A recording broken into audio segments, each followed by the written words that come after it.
Hi, I'm Adrienne Barnes with Best Buyer Persona. I'm a B2B SaaS content marketer that focuses on audience research to guide content strategy and build out buyer personas. I started Best Buyer Persona a few years ago to help meet a need I noticed most of my clients struggled with. They didn't know exactly who they were creating content for. When I started writing 4 years ago with a new client, I would ask for all of their buyer information, and most would give me a clear one-liner pitch of their ideal client. They'd say, well, we sell to C-suite level professionals in the cybersecurity sector, or our ideal client is junior developers. And even though they knew who their audience was, they didn't have anything documented. Or worse, they did have something documented, but it was slides upon slides of just useless information that didn't really help us get to understand the buying triggers, their motivations, or what kind of content they wanted to read. They'd hand it over with an excuse like, we know this needs updating, but this is what we've got. Or this is a lot, but it's the general idea. The problem was they either didn't have any information or they had information overwhelm and never used the document. So that's where I decided to create a service that would help my clients meet the need of a usable buyer persona document that was accurate and actually helped make them help them make better business decisions. That's where the Jobs to Be Done framework comes in. Jobs to Be Done is a framework that provides an understanding of what your customer is trying to do with your product or content so that you can then better meet their needs. There are two different camps of jobs to be done, and I want to be clear about which one will help when you're creating your buyer personas. I'm sharing Clayton Christensen's Jobs to Be Done theory, which is sometimes more accurately referred to as jobs as progress. Using this Jobs to Be Done method, we're going to learn more about our buyers. What will we learn about our buyers, customers, or users? Well, through this Jobs to Be Done buyer persona process, you're going to be able to uncover the patterns that reveal your customers' buying triggers.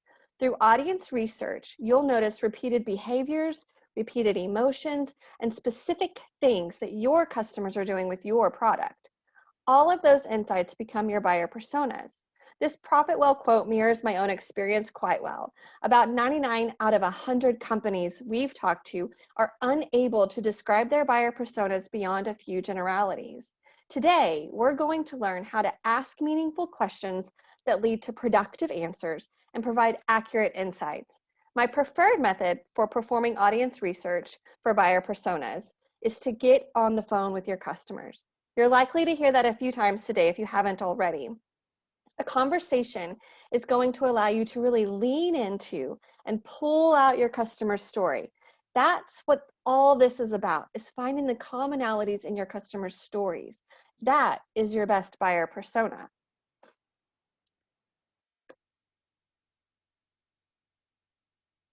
Who do you interview? When deciding who to interview, I want you to consider 3 different types of your customers. You should talk to about 10 to 15 people from each type. Each of these types are going to reveal different insights and will help create a well-rounded buyer persona. I say 10 to 15 interviews because there comes a point in the interview process where you begin to notice a repetition in answers and responses. And once you hit that moment, you've pretty much gone far enough. Now, side note, I say pretty much far enough because I believe this process is never really done. You should be constantly speaking to your customers, learning their insights, and documenting what you learn. So back to the 3 different types of customers to interview. The first segment you're going to interview are your greatest enemies. This is the segment that not many people will advise you to interview, but I found that these interviews can lead to some great insights. And they reveal a lot of miscommunications in copy, content, and market fit. Because there was a moment when this customer thought your product was going to be exactly what they needed, and then it turned out not to be so. So why is that? Why did they buy, and then what didn't work out? This segment often provides a lot of clarity for your buyer personas. Your greatest enemies are the customers that hate your guts. They leave 1-star or 0-star reviews. They demanded a refund. They probably went to their social media and shouted about how crappy you are. These were also the customers you were very excited to let go. Here, please, yes, leave, go find something better. We've all had these kinds of customers, so there's really nothing to be embarrassed or ashamed of. But if you can get them on the phone, the insights that they will show, it's great. It's greatness.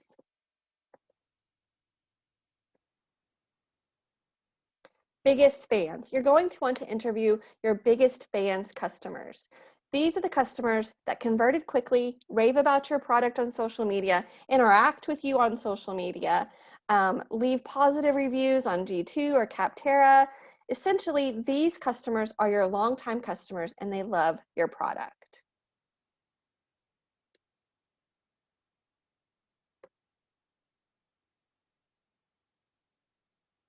The meh customers. Your meh customers are the customers that recently purchased. They converted in a timely fashion. They haven't had any major issues yet. But the key here is that these are new customers. They've been customers for 3 to 6 months, and they will be able to provide fresh insights into that purchase process. So now that we know who to interview, let's talk about how to interview these customers. Your questions should be open-ended and invite storytelling. The whole point of getting customers on the phone is so that you can hear their story and ask them to share their experience. The interview questions are designed not to be a script and to get every question in, but rather to give you a guide in how to ask questions that will be most helpful. At their core, there are really 3 questions. Why did you buy our product? How do you use our product? And who are you?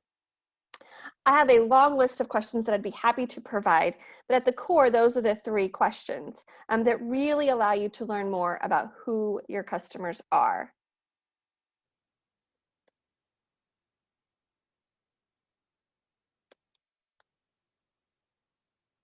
So before every interview, I write myself a note: shut up, record, and why on a notepad.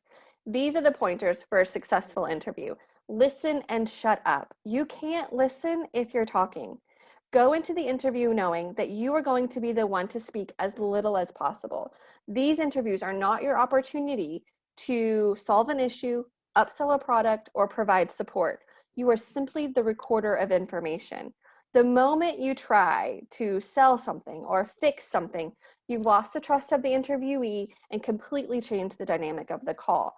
This is hard to do if you're the founder or the CEO or the customer success or salesperson, because you probably know of a better solution or a better product or a way they could have done things better without all of the issues.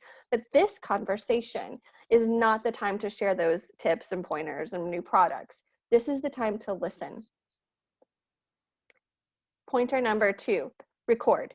You don't want to be taking notes throughout your entire call. If you do, you'll miss out on the listening, and you'll likely just follow a script and check the questions off the mark, and you'll miss valuable nuggets of information. So use our technology and record the call. Now, I'll admit, this was a much bigger tip before COVID, where now pretty much all of our interactions are Zoom calls. You can, Zoom will actually transcribe your call for you. You can use closed captions on Zoom, and then you can download it afterwards, and that's your transcript and your notes. You can also use rev.com or v.com. There are plenty of other tools out there that will help you take your audio or your video and turn them into transcripts. Pointer number 3, why? Why is one of the most powerful questions you can ask. Save your why or your follow-up question statement for when they provide that one statement that's like really intriguing, or it really spoke to the struggles or the challenges that they were going through. Sometimes I also like to say, oh, that's interesting. Can you tell me more about that? This helps to add another layer of insights to their experience. I get to go deeper into their core motivations and emotions. And that, my friend, is where the buyer persona goodness lives. Get to that point and you've got good stuff to go on. Organize your data. Okay, so your interviews are done and now you have dozens of transcripts and piles of data to go through in order to build out your buyer persona. Let me encourage you here. This is not the step to quit. I've had many people come to me and say this is the part of the process where they give up. But in order for this to be valuable and usable information, you have to organize it and make it accessible to everyone in the company. This will likely be the most time-consuming part of the entire process. Being able to find patterns and repetition in responses usually requires going through the data a few times to grasp how people responded and what ways the responses need to be organized. Getting the data organized is the difference between creating a generic buyer persona and creating a data-driven buyer persona.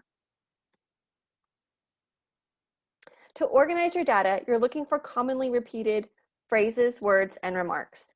Start by thinking about the buyer journey. Put the responses in a bucket according to where they were when the buyer journey, where they were in the buyer journey when they gave the response. For example, when they answered the question, what was going on in your business before you purchased? That answer would go in the pre-purchase category. Organizing all the data can be as simple as using Notion, Excel, or Google Sheets or Google Docs, but make sure you're using a system you're familiar with. And the steps are pretty simple. It's read, highlight, copy, paste over and over and over again. You're looking for answers that show emotion and buying motivation. In the next step, we take these buyer journey buckets and create our buyer personas. When creating your buyer personas, don't get stuck on a persona that is only focused on job title. The personas you discover are completely unique to your company, but to give you an idea of other options, I've created buyer personas by their job roles, by the size of the company they work for, or by their pain points. This part is really up to you and is determined by what your data revealed. Were most of the best customers struggling with the same problem? Then create buyer personas according to pain points. Or were they mostly from the same size company? Then perhaps your buyer personas should be based on company size. Or did you find that the common job titles really were how most things were focused? Then create personas according to the job title. This part of the buyer persona process is totally dependent on what the data revealed and who your best customers are, but I will give you some pointers for putting it all together. Pointer number 1. So here are my top 5 pointers for creating buyer personas. Pointer number 1, know your 4 R's, the roles, responsibilities, rituals, and relationships of your buyers. Meaning, know what their role is, know what they are responsible for, know what a typical day looks like, and who are their direct reports or team members or bosses. Knowing this information allows you to reach out and serve your customers better.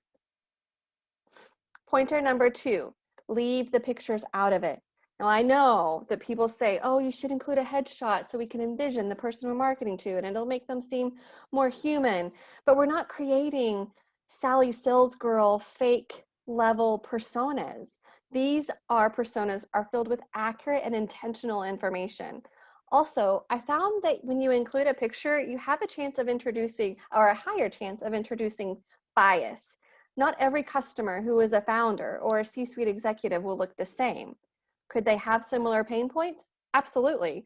But we don't need to assign a fake stock photo to give us an idea of who we're talking to. We have their words, and that's more powerful anyways.